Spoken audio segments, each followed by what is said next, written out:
This is a conversation with former world number one doubles player, 11-time Grand Slam champion, and the player with the most doubles wins in WTA history, Lisa Raymond. Lisa catches up with us from a tennis club in Colorado, and we start out talking about being a Hall of Fame nominee, which she is on the ballot for this year, going into 2023.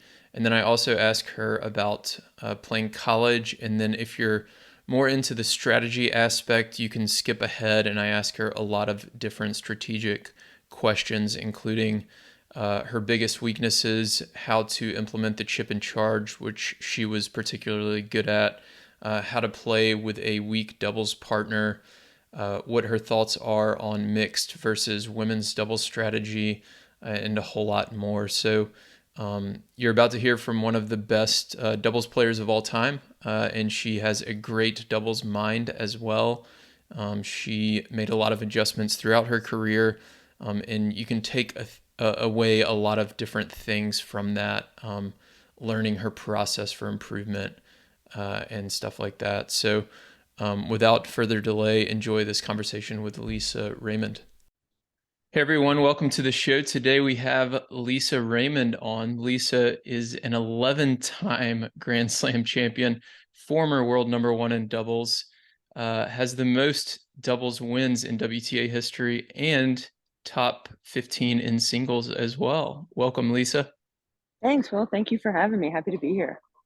Yeah, I'm excited for this conversation. I was doing some research for this, and obviously you're on the Hall of Fame ballot for Yes. 2023, and hmm uh, the it looked like the fan voting just closed a couple of weeks hmm ago. hmm Um, but I was going through the ballot earlier today before the call, and I'm looking at like all the profiles, and it's, you're on here with doubles world number one, six doubles Grand Slams, five mixed doubles Grand Slams. hmm Um, and then Daniel Nestor's on here with 12 majors, doubles world number one. And then a lot of the singles players, great hmm players, but a lot of them have maybe one title and maybe reached number one. And I Right. honestly, like, as a huge doubles fan and as somebody who's Yeah. trying to like support doubles, I feel a Right. little bit disrespected. But anyways, You're talk gonna a get little me in bit. trouble, Will. You want me to say something that's gonna get me in trouble, don't you? No, we can edit. I just want you to be honest, but we can always edit if you Yeah. change your mind on something. No, But no, no, no. I'm just um, kidding with you. what's the experience been like being on the ballot? When did you find out? How does the whole Mhm. process work too? I'm curious if you have to like campaign with all these journalists and stuff and say like, "Hey, vote for me." How does it all work? No, no, no. So, this is I guess this is my third year actually. I think it's my third Okay. time, being on the ballot. And look, let me just first and foremost say, like, just what an incredible honor to even just be Yeah. on the ballot. Especially, obviously, look, I had a very good singles career. I'm very proud of my singles career, but, what I did in doubles and how much I've loved playing doubles and the fact that I am on the ballot, obviously because of doubles, hmm is just such an honor. And to be even in the same breath as so many of those players that are on the ballot this year, let alone just anyone who's been inducted into the Hall of Fame, is just so humbling, truly. hmm And it's kind of cool too that this year, being on the ballot with Cara Black, who's a good friend of mine. I've played dubs with her.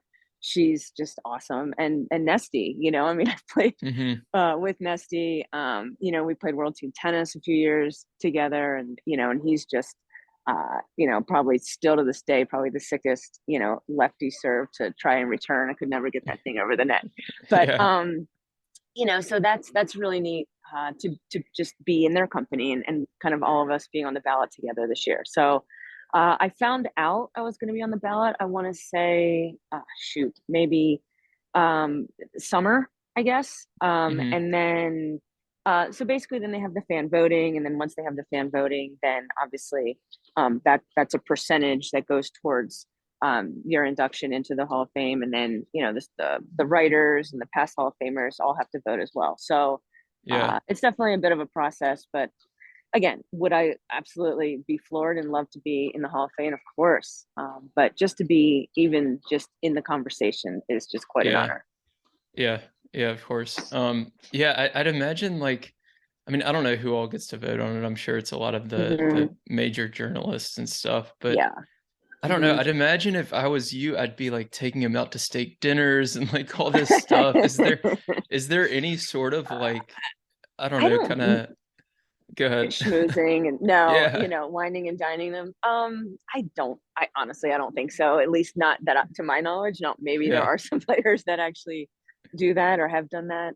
Yeah. But look, I've always been, just look, let my results and Yeah. what I've done and my racket do the talking. And if they think I'm worthy of the Hall of Fame, then hopefully, I'll be in there. Yeah. Yeah. I hear you. Well, if it was up to us, we would definitely vote for you. So Well, thank you. I appreciate that. Well, thank you very much. so I want to dive into college a little bit. So you played at Hmm. Florida, right? You Yes. won Yes. a couple of singles titles there. Hmm. Hmm. And something I've noticed is a lot of former college players that are having a lot of success in doubles now. Hmm. Hmm.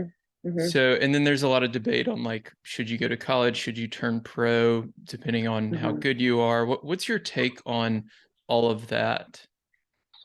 The irony in all of that is, and my career is that I barely played doubles in college. And Yeah. the reason being was because, when I was at UF, the format was very different. We didn't play doubles Uh-huh. first. So, and I was very fortunate to be on very strong teams that, once we won singles, a lot of times our coach would be like, all right, let's go. We're out of here. We're not playing the doubles. Yeah. So, we never really, I literally probably only played maybe a handful of matches in doubles in college, and which is, kind of That's funny. crazy. Yeah. I know it is crazy, but, obviously, once when I turned pro, I mean, right away I was playing doubles on tour. I mean, LD, Lindsay Davenport, and I Hmm. played a lot, when we were both just coming out at, I think she was 17, I was 19. And Hmm. so, having said that though, I think it's amazing, that, you do see so many of these guys and girls that had, very successful college careers, and now they're, implementing that onto the pro tour in doubles. And I think that that speaks volumes for, the universities they went to, and the competition, and that they're mastering that craft, and then Hmm. they're taking it to this next level. Um, and I think that's awesome. I think that's, it's very cool to see. Now, Was back it? to the question of, do you, Yeah, go ahead. the whole, turn pro, Yeah. or to go to college. I mean, that's, been the question, for the last 20 years. I got it when I turned pro, and still getting it. And I think college tennis is very cyclical. And I think, a lot of times what happens is it's almost like when a lot of the top players, juniors, go to school, then the Hmm. competition's very good in college. So you're going to get better. And, you Hmm. are going to develop because you have that competition that you're competing against. Hmm. Um, and then there's years when a lot of the top juniors, whatnot, they turn pro right away. So you don't have maybe the strength in college tennis, Hmm. and so you don't necessarily have that competition, and you're not competing against, the best, and you're not getting better. Sometimes you may be even regressing, as a player, because you're not being tested, and you're not, um, just competing against the better players. So I Hmm. think that has a lot to do with who turns pro when they turn pro. Yeah. But look, at the end of the day, it's an individual thing. I mean, for me, it was without question, the best decision I ever made for my tennis career. And at 17 years old, I mean, I was a young freshman.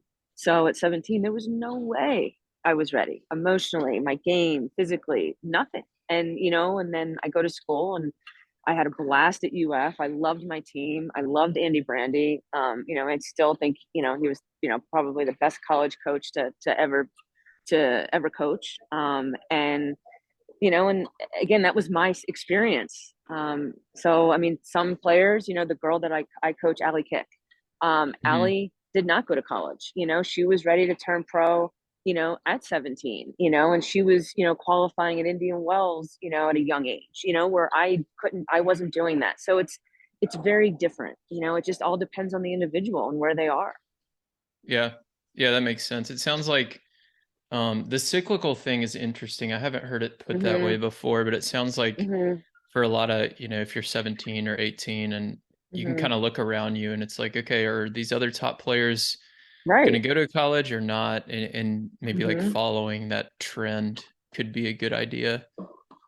Yes, absolutely. And if they're ready, and again, if the individual isn't ready, and the competition is there for them to compete, and they go to a school with a good coach, I mean, that's a Mhm. look. I mean, that's huge. Who's Right. coaching your team, and again, I was very fortunate to have a coach like Andy Brandy, who, to me was a professional level coach, Right. and he developed me, and I owe a ton of my tennis career and my development to that man. Hmm. Yeah, yeah, that makes sense. So, Mhm. I want to talk about playing with different doubles partners. So Mhm. you already mentioned Davenport. You Mhm. also played with Renee Stubbs, Sam Mhm. Stosur, Martina Navratilova, Leander Paes, Mike Bryan, and Mhm. I could keep going. How did you adjust to playing with such a variety of doubles partners? I was very fortunate in all of those names that you mentioned. I mean, they're Yeah, just unreal. I mean, they're unreal doubles players. And yeah. look, I think the easy answer, I guess, to say is, obviously all of our games, it was very, we were very complimentary of each other, whomever it was, Mm, and my most successful partnerships where they were with Renee, Sam, Liesel Huber, and all three of which were very, very different relationships. Sam and Renee are still two of my best friends to this day, whereas, Liesel and I were friends, but, we were more business partners, and that is what hmm worked. Um, but, hmm it was just a matter of our games. I was kind of always the solid one with Renee, I mean, I was like the one that was going to, put more balls in the court and, make the returns and, make the volley. Whereas Renee was, she was the brains behind the partnership. I mean, she's, to this day, I mean, I think she's got one of the best, analytical tennis minds there are out there. That's why she's such an Yeah. incredible commentator and coach, that, she's obviously done a lot of coaching too. But, hmm um, and then, she was a natural mover at the net. I was not a natural mover, and I had to be taught. I had to work so hard at my movement at the net and crossing, hmm and, and you play with Sam. Sam had this unreal serve, and these unreal heavy ground strokes that then by the time I played with Sam, I was much more comfortable crossing, so then hmm I was able to take advantage of her, heavy ground strokes and that, her sick kick serve, so I could cross all the time. Yeah. And then Liesel, I mean, Liesel was just, in your face, had the most unreal hands, hmm and she had a great tennis mind and has a great tennis mind as well. So all very different. Playing with Mike Bryan was just awesome. I mean, it was Yeah. so much fun. And I mean, obviously being, one of, the half of the, the best doubles, team to ever step foot on a court. Yeah. Um, so that was unreal for me. And we had some great success, whether, winning Wimbledon and the Olympics, doing well. So, and again, they're all so different. And we just all had to just, it was just dependent upon, just complimenting each other in whatever way we compliment each other, and look, there was hmm plenty of doubles players, on paper. We should have been great teams and we were not. So, and Hmm. again, that's the complimentary, and just not working well together as a team, as our Yeah. games, not that we didn't like each other, but so It's interesting. Did you yeah. develop any like ideas after the fact? Like, oh, we thought it was going to work out because of this, and then, Hmm. but now that we've played four tournaments and not done well, Yeah, like, here's the thing we didn't see before. Like, what could you like absolutely. pinpoint something? I think, somebody like Martina Navratilova, like we played together, and on paper, it's obviously, it's like we should have been lighting the world on fire, and we weren't. Hmm We did okay. We won one tournament. We did make the Olympic team, but we were far from, one of the best teams in the world at the time. And it was, again, it was like, whatever it was, we just didn't complement each other as well as, Sam and I did, or Renee and I Hmm. did, or Liesel and I did. And it's just, again, it's just not always on paper. You get, some of the two best doubles players, say, in the world, they're not necessarily going to make the best doubles team. Yeah, interesting. Hmm. So you mentioned that you weren't a natural mover at the net. No, not at all. What did you do to develop that? Were there like specific drills or like watching a bunch of Hmm. film, or what specifically did you do? Because I know we have a lot of listeners, obviously, who are playing Hmm. a totally different level of doubles, but still they have trouble with their net movement. No, So I'm absolutely. I interested to mean, hear. yeah, for me, it was, and I know it's, very just common to say, but it was practice. I had to just, from anything, whenever I played, singles, doubles, anything, I always Hmm. hit a lot of balls, and I always had to really do my homework and feel like I really put the hours in, and hit the balls, and, felt like going into the matches that, okay, I know what I need to do here, and I'm prepared. And Hmm. with movement, it was just drills. It was just crossing, crossing, crossing, feeding, tons of feeding, and then tons of live ball drill. Whether it be, my coach at the time would just feed me, go, go, go, go, Hmm. and then, slamming balls at me. Or during a live drill, it'd be like, okay, second ball, go, first ball, go, whatever it was. And, Yeah. or it would be like things like, okay, if she has, like a big drill that we used to do would just be, if I'm at the net, my partner's coming forward, uh, and the opponent had a backhand volley or a forehand volley in the middle, whatever that middle volley was. Okay, go, Hmm. middle volley, go, middle volley, go. So it was just, I like a plan, and Yeah. that's how I am in my life too. It's, I mean, to a fault. Whereas, things, I don't, sometimes I need to adjust a little bit better, but so I did my best movement when there was a plan. Whether my Hmm. partner, okay, that can't go. All right, first serve, go. Whatever it is, second ball, go. Um, Yeah. and so for me, it was just repetitive, repetitive, repetitive. And Yeah. just learning the movement and just getting comfortable doing it. And then, we did this one drill. I remember Liesel's husband, Tony, who, obviously was her coach and obviously worked with us, and we played together. Hmm. He did this one drill where he would literally stand at the service line and serve. We were both at the service line, and he'd stand at the service line and serve to us. And we had to just be reflex volleys. And I honestly, it was like, I hated when balls were hit at me. I hated it. Like, if you wanted to like come at me, like that was, I mean, I had great hands, but I still hated it. Yeah. I hated when people like went at me. And so I like had to get comfortable at it. And he would literally just stand there and just fire balls at us for like 20 minutes straight. And And again, he's on the other side of the net at the service yeah, line, he's at and the y'all service are at the line. service line. Yep. And he's like basically Okay. serving balls to us. Yeah. At So your it like was down at your feet and stuff, and you're having to like at pick our them up. feet, at our body, you name it. Yeah. It was defending. We Oh just had to gosh. defend ourselves, Yeah. and again, it was, for me, it was just about repetition and getting Yeah. comfortable. And then when I started getting more comfortable with movement, then obviously, I got much better at it, Hmm. it took a lot of practice, a lot of Yeah. practice. Yeah.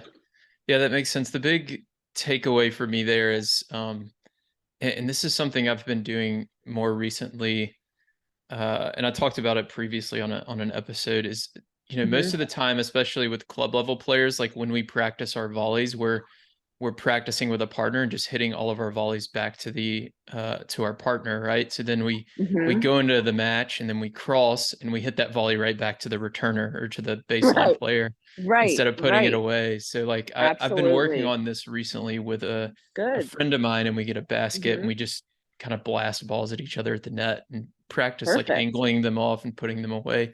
And it helps so much. And I think that you illustrated that really well. Like Okay. Yeah. No, that's great. practicing. That's Hmm. great that you're doing that. And I feel like, and I've worked with, I've done a lot of like doubles clinics, and which I love doing. I love getting out there and helping. And, it's one of the biggest things is exactly that. One of the biggest things I notice is, somebody has that volley at the net. and they go right back to the baseline person. They'll go Yeah. right back to where the ball was hit. And Right. I'm like, no, no, and the other thing is I think there's this, perception that every volley needs to be deep. Wrong, Hmm. wrong, Yeah. wrong, Yeah. wrong. Like you Yeah. need to you don't need to aim, 2 inches from the baseline. A short Hmm. volley, short angle, going at your, the person at the net's feet. That is the play. That is just it's so good. And Hmm. um so that's yeah, it's funny that you say that because that's something that I always tell everybody, like, do not go back to the baseline person all the time. Yeah. Yeah. It's just so hard if you don't practice it, right? It's like, Absolutely. Well, it's like anything, um, anything needs practice, and it's becomes habitual and become robotic about it. And that's yeah. all from practice. Yeah, exactly. Yeah, you really have to kind of analyze it at a deeper level. It's like, oh Yep. yeah, I went and practiced my volleys today. Well, you practice hitting them right back to the person on the other side, Exactly. but you didn't Exactly. practice your drop shots or your angles Right. or your put away, whatever it may Right. be. Absolutely. Exactly right. So I want to go back to the partner conversation a little bit. Okay. You said with some people, you did really well. Others, you thought it would go well, and maybe it didn't. Um, Hmm. I'm interested, which of the partners, if you can give a specific example, Hmm. was it easiest to start playing with? So you're like, okay, I think Hmm. we'll do well, and then you just hit the ground running and there's no issues. Hmm. And then an example of somebody who you thought it was going to be good, it wasn't great, but then y'all figured it out and how you did that. Hmm. I'd probably have to say, Renee and I were pretty successful from the beginning. We were really good friends. And, for whatever reason, I think that just carried over onto the court. And, we were pretty successful when we first started.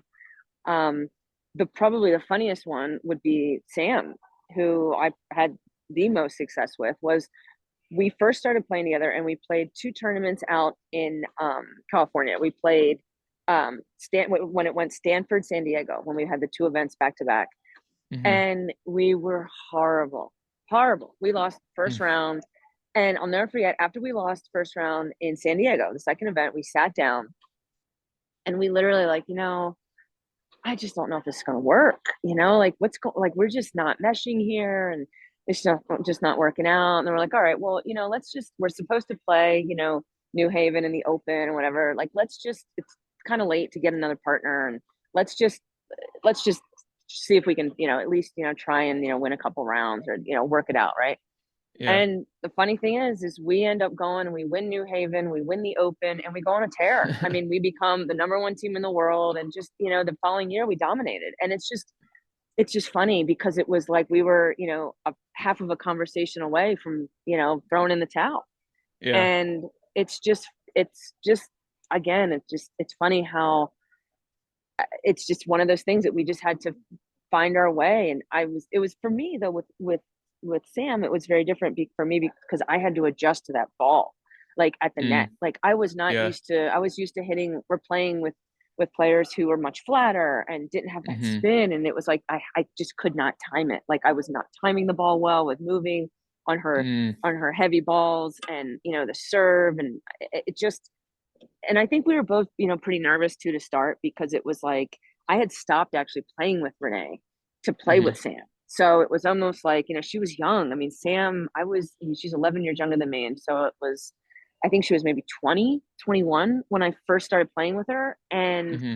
it was kind of like I handpicked her, like, she had really no, results in singles yet. She was this young Aussie kid had all this talent, this raw talent. And I was like, you know what, let me see if I can kind of help her out here a little bit and we become this like team. And so I think she felt a lot of pressure because I was already number 1 in the world and had the results and I had kind of picked her to play and I kind Hmm. of, dumped Renee a little bit, which, I've still to this day never heard the end of. But, Yeah. um, and so, I think that was a combination of probably why we weren't that successful at the start too. But again, once we got our groove. I mean, we hit the ground running and that was it. It was, all she wrote. Yeah. Yeah. The point about getting used to the spin of the ball is Hmm. interesting. I feel Yep. like that's something true of like ground strokes as well as like the different types of serves that players can have, right? Hmm. Like Absolutely. one thing one thing that I've been doing more and more over the last few years is like when my partner's serving, rather than just call a T serve, I'll also ask them Hmm. like, are you going to kick it or slice or flat? Because I want to know the pace Absolutely. of the ball so that I can move accordingly, right? You have to. You absolutely have to. I mean, Yeah, a kick tee and a flat tee are two completely different movements as the net player, as the partner. right, You right. know, and I think that's great. I mean, I think that's smart, and I hope it's something that all your listeners should definitely take into consideration that it's not just okay. I'm going tee. I'm Hmm. going out wide. I'm going. Well, are you hitting flat? Are you going kick out wide? Are you? And that's again it's dependent upon that serve. You're going to see a very different return. Hmm. So Yeah, yeah, and how you and Sam were able to like kind of figure mhm. that out and adjust that Yeah, timing over time. I think people can kind of take that away as well, right? Like if it's not working out with absolutely. someone, like Yeah. figure out very specifically like what feels Hmm. off. Is it something at the net? Is it something at the baseline? Is it, Right. whatever it can be. Whatever it can Um, be, and then you talk about it and you address it, and then you work on it. And look, if you work on it and a couple months later it's still not coming to fruition, then that's a different conversation. But sure. yeah. So when you were number one in the world, Hmm. what specifically did you feel like you were better than everyone else on the doubles court at? Like, what was your Hmm. biggest strength out there? Well, look, I mean, I know it's a cliche, but I think always at those times I had very good partners, and Hmm. they certainly made me look good as well. But I was very, very solid. I didn't have a big serve, but I placed my serve very well. Hmm. And I had a very good first volley. I serve and volleyed on everything. Hmm. And I was chipping and charging on everything. And I think a lot of times this was, when the player would be staying back and a lot of times they made the mistake of serving to my backhand. I mean, that was probably the dumbest thing you could have done, because I'm going Yeah, to chip all day long and come in behind it, and yeah. they struggled to, with those Western grips to get under them and, pass us. So, I just think, I was very, very solid. I know I had very good volleys. I think like I said, my first volley was very good. I didn't have much of a weakness, and I think that they couldn't really, well, where are we going to go to Lisa? Well, this might Hmm. be a little bit weaker, but she can also burn you with that sort of thing. Yeah, So, yeah. um, and then look, I was very, very confident, and it was like there were points in my doubles career where, if I wasn't in the finals of a tournament, I was shocked in the sense. I don't mean that in a conceited, Sure. way. I just meant like, I was that confident, like that I was playing that well. And as my partner and I were playing that well together, that, I just was, those first couple rounds, it was just like we were winning, 1-1, 2-1, 2-2, and um, it was just for lack of a better word, it was routine. and Hmm. um and again, it was just I was just really, really solid. How did you feel like the game evolved like strategically? Hmm. Obviously the rackets changed and strings Hmm. changed during your career. Hmm. And then you just mentioned you served and volleyed and chipped and charged, which Hmm. I think on the women's tour there's maybe like one or two players who still serve and volley. Yeah. There's I really know. not many at all. Yeah. So Uh, talk a little bit about how you saw it evolved kind of during your career. well, I again, during when I was first probably coming out, and starting to on doubles, it's still, the Gigi's and Natashas were around, and Sakova and Hmm. Arancha and Novotna. So I mean, there was a lot of serving and volleying and a lot of movement at the net.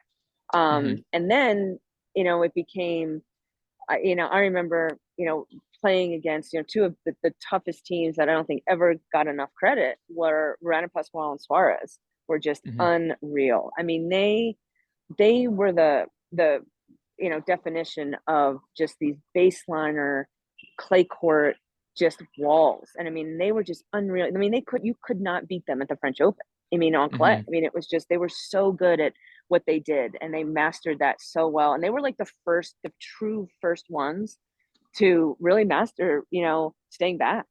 And so again, like I had to adjust and I had to adjust my style. Okay, well now instead of, players serving and volleying against me, what am I going to be doing here? Now I got to figure out a way to get in and to get, take the net away from them. And, the lob became so much more prevalent, the topspin lob, they would lob all day over our heads. I mean, they were so good at it.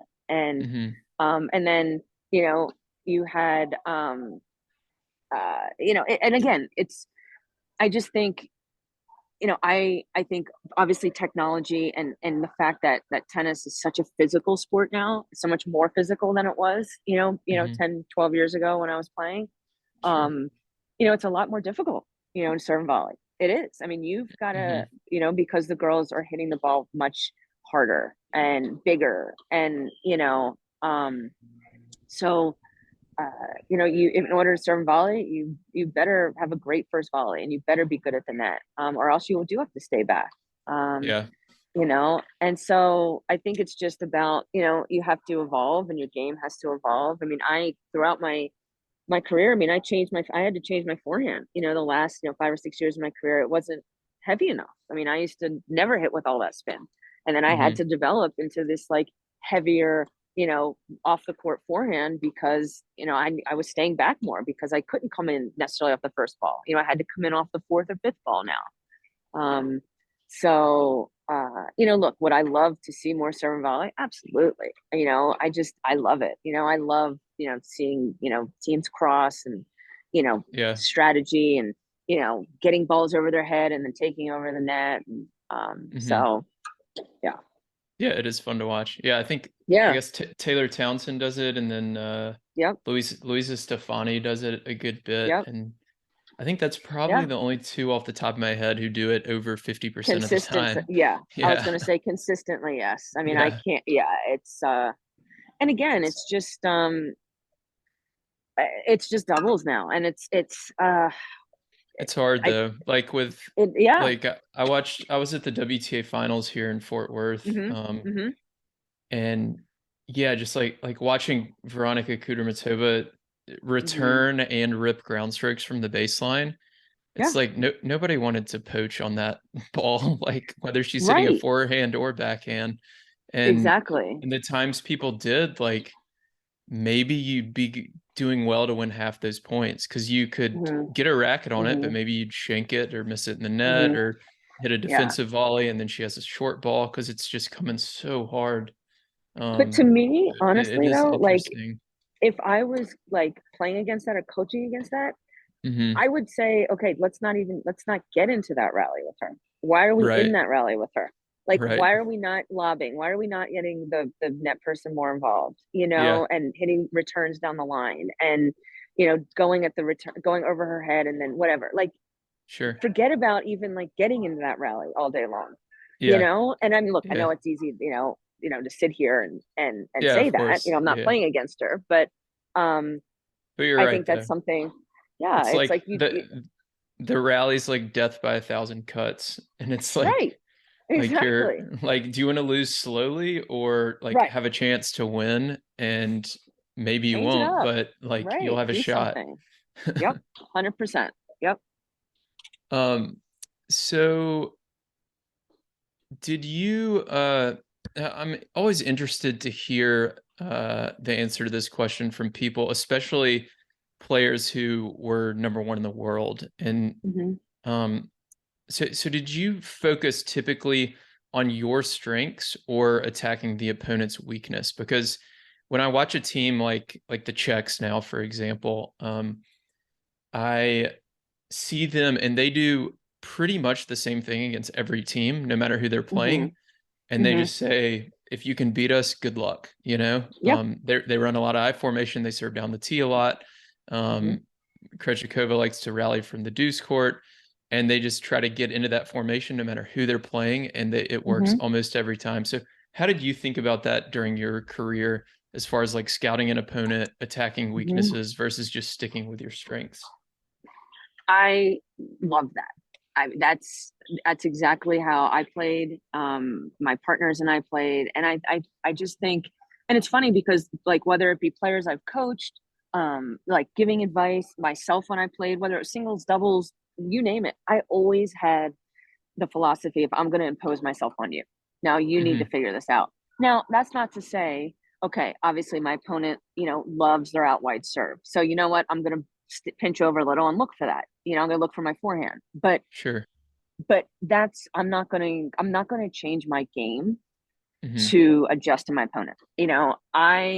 And again, I always felt confident enough, and it was just like, okay, this is how I play doubles. This is how my partner and I play doubles. Now you guys need to figure out a way to beat us.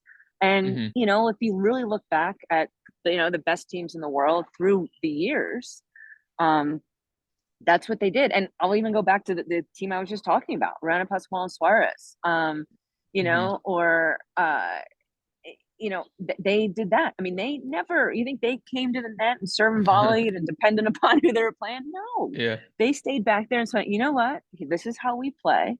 Beat us, Yeah. And it's like, even like when, Arani and Vinci, I mean, they were unreal. And it was the same thing, and it was just like they had a style and they never changed. I mean, they had so many plays. And Hmm. again, these top teams through the years, and it's always, you know, back to the Gigi and Natasha days, that's how they played. And so it's like, okay, you guys figure out how to beat us because we're not changing, and Hmm. we do this really well. So Yeah. you need to figure out, how you're going to beat us. Yeah. So I love that philosophy. I love, implementing your game on somebody else. Yeah. Yeah. That makes sense. I guess if you're Yeah. like one of the, I don't know, if you're number 50 in the world instead of number one and you're playing one of those Hmm. top teams, then maybe you have to make a few more Okay. adjustments. Okay, but that's a different conversation. Yeah. That's Yeah. Yeah. Of definitely course. Yeah. 100%. Like obviously, like if you're playing, yes, agreed with that. Like if you're much further ranked and down and you're playing a top team that's Yeah. You got to take some more then risks and you take exactly. yeah. Then you take some more risks. So, Yeah. Um, what was what was your favorite? So we've got serve, return, server's partner, returner's partner. What was your favorite position of those four on the court and why? oh, I always serve. I want to be serving. I want the balls in my hand. I want to serve and volley. And I just trusted it. I trusted my serve and I trusted my first volley. And when the chips were down, I wanted to be serving for the match. I wanted to be match point on my racket. I wanted to be in control of it. And so for me, it was the serve and volley, 100%. Got it. Got it. Um, how would you? Oh, this is a question I get a lot from the listeners at the club level, but I'm interested at the pro level. How would you handle playing with a weaker partner? So let's say you're Mm-hmm. playing with somebody who was like, I don't know, 70 Mm-hmm. in the world, and y'all are playing against two girls in the Mm-hmm. top 20. Mm-hmm. Um, and you might be the strongest player on the court, but your partner's the weakest player on the court. And Okay. how would you handle that strategically? Are there things you would tell your partner or like play differently? Talk about that a little bit. Mm-hmm. No, I think if that were the situation, I mean, I think it would be a couple things I would do. One would be I would want to know what my partner does well. And I would Hmm. try and get her in that position, whether or get those shots as much as possible, whether that be, if she volleys well, then okay. So I want you to, chip and charge. I want you to get to the net as quickly as possible. I will Hmm. lob off a return and, we'll both be at the net. So kind of try and have their better shots shine as much as possible. Um, Hmm. and then I think, the obvious would be, as her partner, I would have to take a lot more risks. Hmm. Go more, try and, put the match on my racket as much as possible.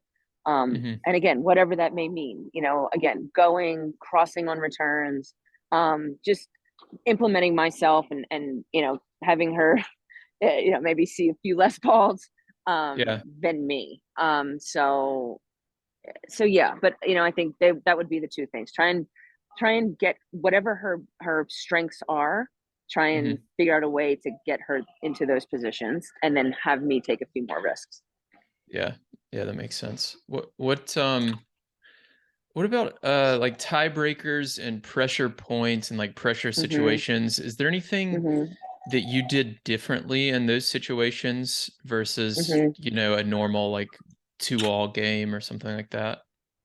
For sure. I came into the super tiebreak, at the end of my career, and I'll be Hmm. honest, I absolutely hated it.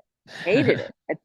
Because I was, and I hated the no ad scoring because I loved, and then it was Yeah. like that's why I loved playing the slams. I was like, okay, finally, we can actually play a real match again. Real You know, match. Yeah. yeah, it was like I love the ebb and flow of a match, Yeah. and where it's deuce, add, and you Yeah, have long to, deuce game is such a yeah, like big momentum changer and it's just huge, gone. Yeah. huge, Yeah. gone. And and then it was like then I had to really, embrace the super tiebreak because God knows, I mean, I've played enough of them. And for me, what I would just tell myself would be like, okay, just 5 minutes, 5 minutes of being aggressive. And that I honestly always felt, like the aggressive team, at least while I was playing, was going to Hmm. win those super tie breaks. You don't have time to just, work your way into a tie break or to kind of Hmm. see how it goes, whatever. Like it's 5 minutes, let's go. And, at every point, every point, every point. And, you just have to be very, very aggressive. At least I did. At least for me, that's what worked. It was just the more aggressive I was, and with my partner, it was just okay. Let's just get in their face. Okay, like they, Hmm. 5 minutes, 5 minutes of pure aggression. Yeah. Yeah, I like that. I like the 5 minutes thing. I Yeah, kind of do that myself a little bit. And yeah. I'm with you. I had a couple years ago, I had Rajiv Ram on, and Hmm. he said I asked him if there was one thing he could change, what would it be? And he didn't say get rid of the super tiebreaker, but he said get rid of the no ad. He said Oh, he hates the no ad more than the super brutal. tiebreaker.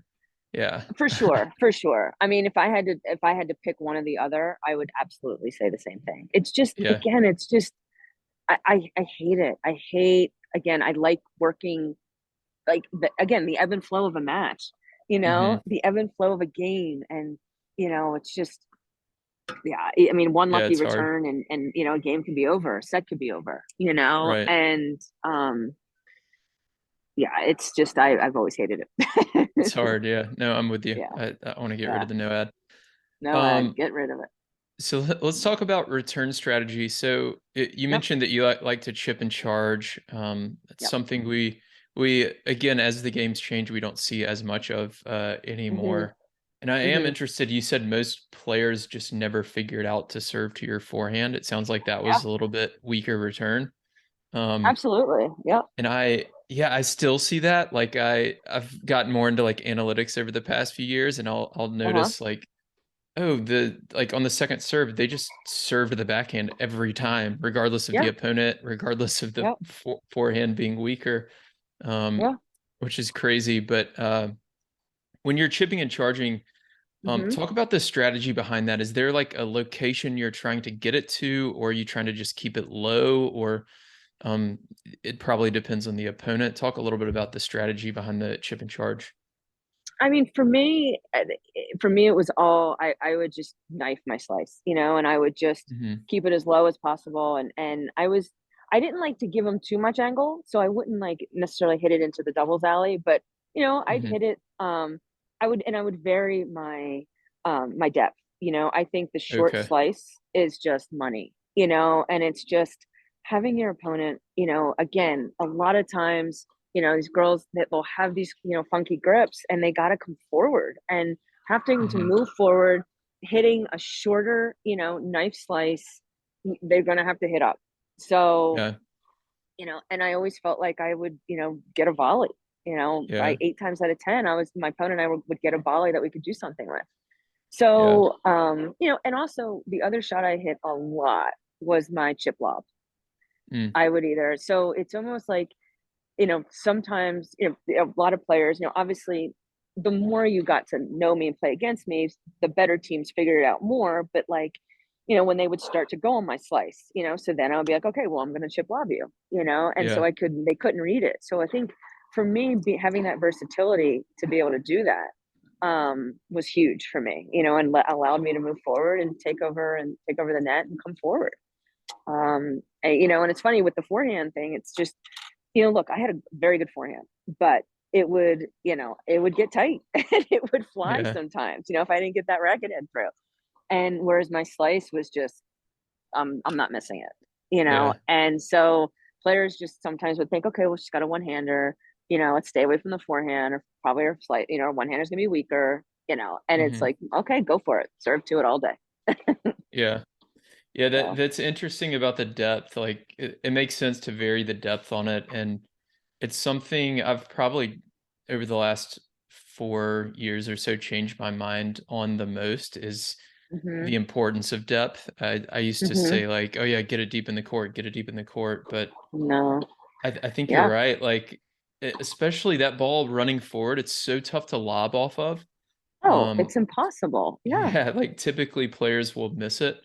Um, right, so yeah, so right. And leaving it's leaving that slice short can be super effective agaast the absolutely, right and player. it's such a misconception, that you got to think that you got to hit that deep return, deep slice, and it's just, I mean, I remember um, Todd Woodbridge, actually, he was a master of it, and Hmm. he really helped me. I mean, I used to practice a little bit in Orlando when he was there with Ray Ruffles, when Ray Ruffles was his coach, and when I was playing doubles with Renee, because Renee lived there, and Hmm. excuse me, and so we'd practice with him sometimes, and master. I mean, he was just like between that, the shorter slice and the chip lob.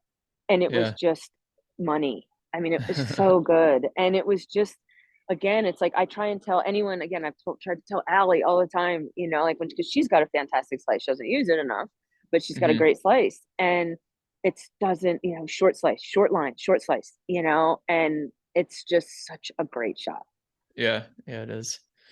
Is there anything that you would change when you would play mixed doubles versus women's Mm-hmm. doubles?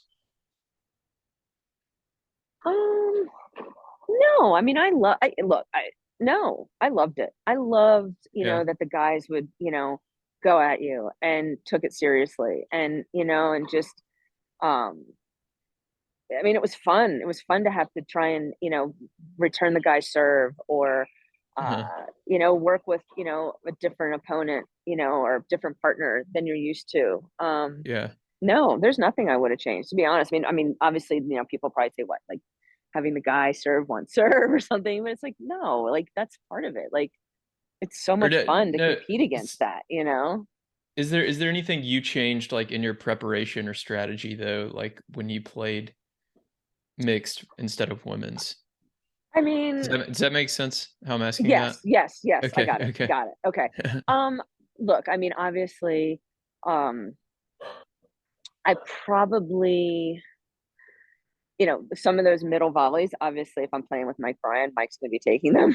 But Yeah. I mean, I think, for the most part, I really held my own, on my side of the doubles court. So it wasn't Hmm. like I necessarily, a lot of times the guys would be like, mine, mine, mine, mine, mine. I mean, every partner I played with, was super respectful and, um, you know, kind of just let me play. And, Hmm.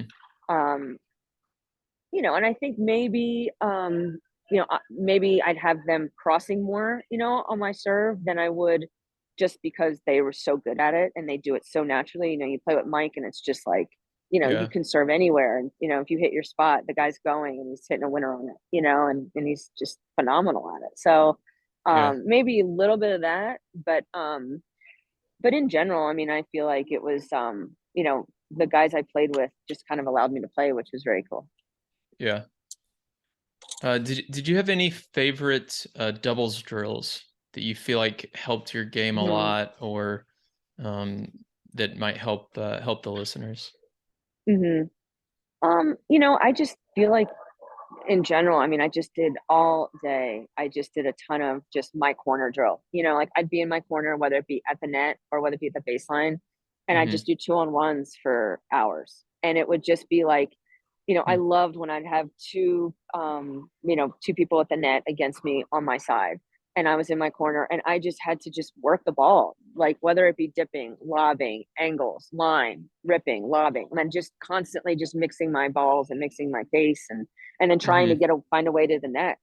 I love doing that. And then obviously, I mean, I did a ton of crossing, I had crossing drills and that was just live ball, because it was like the thing for me, like I did it because I had to practice it. But like if someone was just feeding me crosses, I mean, I could do that all day because it's like, Hmm. okay, I'm working on, I know exactly what's coming and, it's being fed, perfectly. So I'm going to Yeah, cross yeah, and, you yeah. know, but it was the decision making and the trying to develop that more of that natural movement of when to cross was what I did a ton of. So we just did a ton of 2-on-1s, and two people, my partner and my opponent hitting cross courts, and I just had to go and figure it out, Hmm. go, and whenever it was. So and I used to hate it, and then I began to love it, the drill, because I wasn't very good at it, and then I started getting much better at it. So Interesting. Yeah, I think that's a good takeaway for me and the listeners. hmm So like a lot of times, I'm in a group chat with some friends and we'll try to get four to go play a doubles match. But if you have three, you can do these 2-on-1s and just take, oh you yeah. take your half against the other two. And that's honestly something I don't think I've done that since college. And hmm that is something I've forgotten about, but I'm going to implement that next time if Absolutely. we only have three people. It sounds like a fantastic drill. Oh, there's so many. Like I used to all the time. I would go out with a double if I was, I used to always get up at the crack and practice. And if I didn't have like a Hmm. partner that week, like the last couple of years of my career, like I played with a lot of different partners, and which was a struggle because I like consistency and continuity, so that was tough. But or if I'd play with a singles player, who wouldn't necessarily if they had a match or if they didn't want to play practice doubles, so I would always grab, doubles teams and we would Hmm. go out and do threes all the time. Yeah. Early morning, at like, the Aussie or the Open or wherever, before, we'd, get out there at, 7:30 to 9, for a couple hours. And I loved it. I loved the whole 2-on-1 um practice sessions. I've always loved. Even in Yeah. singles, I used to love it. I used to love doing 2-on-1 drills, and I love doing it when I work with, my players or, as a player, I loved it. So Yeah. I think it's great. It's only going to help you. Yeah. It's a lot more efficient too as the one because you're getting to hit a lot more Oh balls, my right? gosh, So tons. Oh yeah, that's but you yeah. keep moving. I mean, you keep um, You can rotate and you stuff, yeah, sure. you keep But rotating and move the drill around. So yeah, yeah. All right, so a couple rapid fire questions for you, and then I sure. will let you go. What is Okay, your cool. favorite tennis book? Oh wow, tennis book. Um, I mean, I haven't read a tennis book probably in a long time, but I did read Winning Ugly back in the day with Gilbert's book, so I guess I have to Yeah, say that. yeah, good choice. Yeah, I mean, yeah. What's your favorite non-tennis book? Oh, uh, probably my most recent is The Seven Husbands of Evelyn Hugo. That was amazing. That and The Kite Hmm. Runner. The Kite Runner's always been one of my absolute favorite books. Oh yeah, I know that one. What was your favorite tournament to play in? Well, when we used to have the tournament in Philly, because I'm from Philly, that was always Hmm. amazing. I used to Okay, get, obviously all my family and friends would come, and the tournament always did such a nice job of, getting me as many tickets as I wanted and putting me at night, which was just so cool. So that was always a thrill to be able to play there. hmm, okay. What about a non-home tournament? Non-home tournament.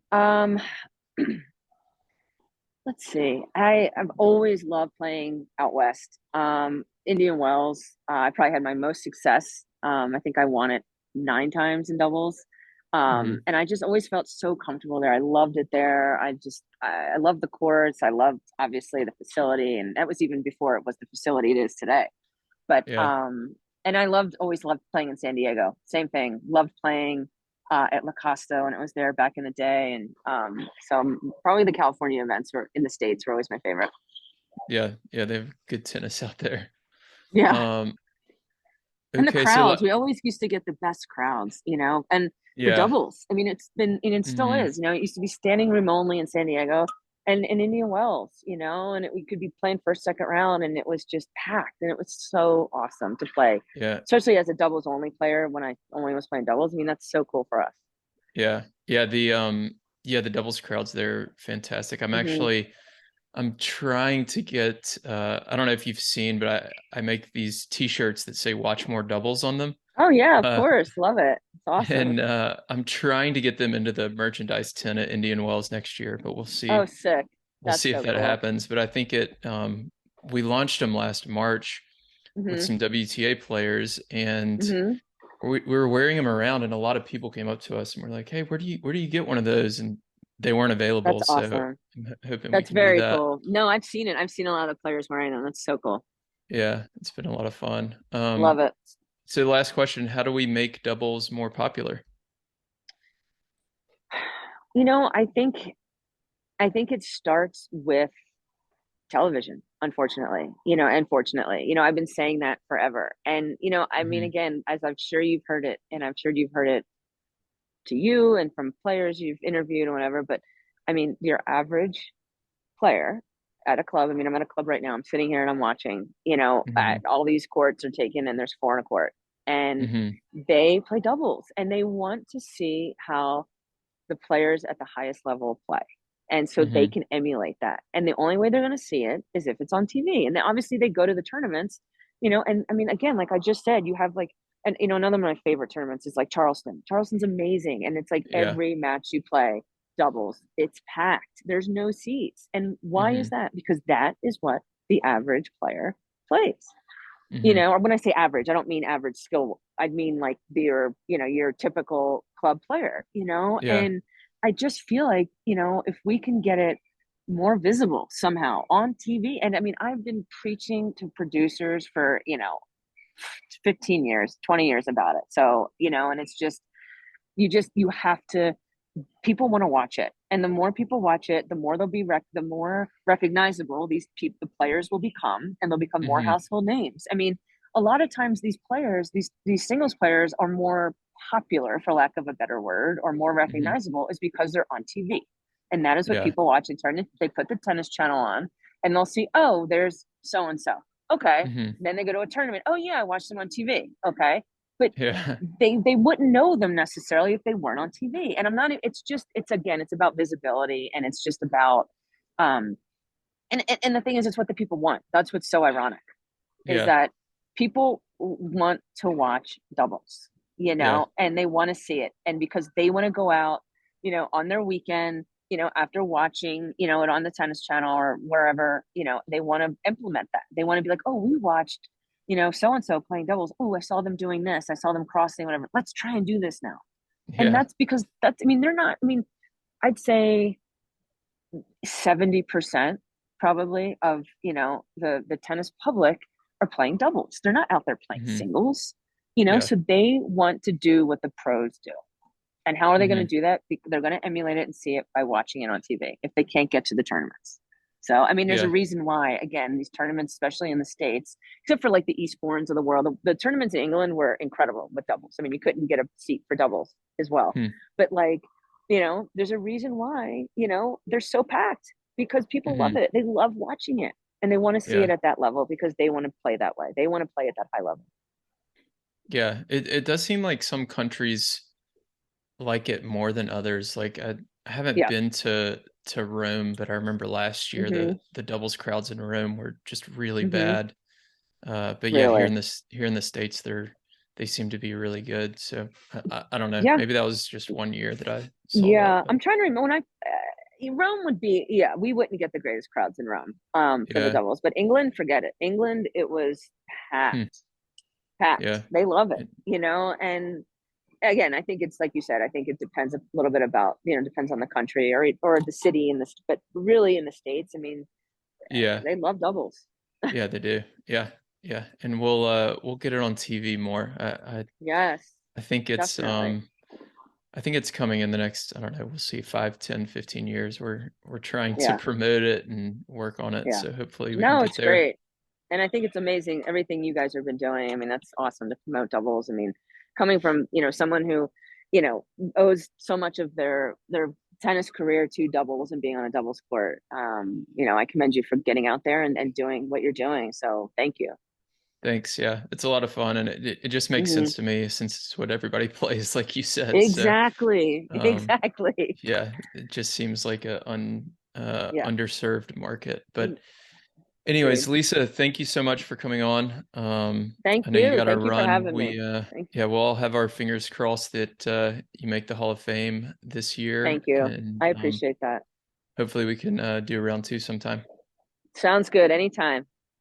If you want to become a smarter doubles player and start winning more matches, then join the Tennis Tribe Doubles Strategy newsletter. Every single Thursday, I'll send you a new doubles tip or tactic that you can use in your very next match.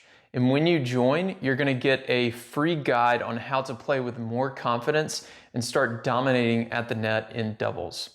My name's Will. I'm the founder of the Tennis Tribe, and over the last 5 years, I've worked with players at every level of the game, from USTA 3.0 players all the way to Division I college programs, as well as some of the top 10 doubles players in the world. And on Thursdays, with this strategy newsletter, I share that knowledge and advice that I've gained over the years with you. So to sign up, you can go to thetennistribe.com. And again, you'll get that free net play guide when you join.